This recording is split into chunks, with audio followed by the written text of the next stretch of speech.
few years ago, Marvel Comics with Penguin Classics published a series of beautifully printed hardback editions collecting some of Marvel's early comics from the 1960s. I purchased several of the editions as a birthday present to myself this year. This week I finished reading the first of the books, which featured Captain America. The book reprints a few of his early adventures in the 1940s before jumping forward in time to the character's revival in the 1960s. The book is broken up with comic historians giving background information about what the creators' known thoughts and actions were during the creation of the comics. I didn't think much of the 1940s stories, although I'm sure they were creatively interesting given the circumstances of the time. Jack Kirby and Joe Simon have a almost primitive art and writing style.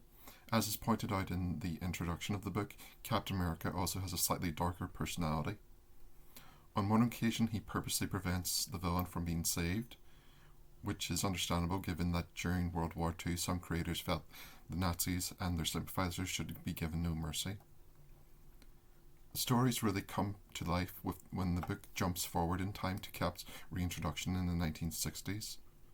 Jack Kirby's experimental art style is so distinctive of the period, and Stan Lee has a bombastic storytelling ability. Every comic felt like a cinematic epic.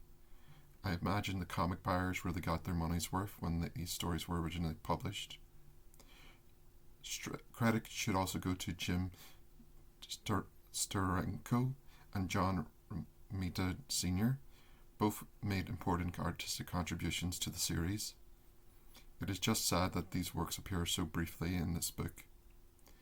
I was also slightly disappointed that the Sleeper storyline doesn't appear in the book. It was my favorite story of the early Captain America comics.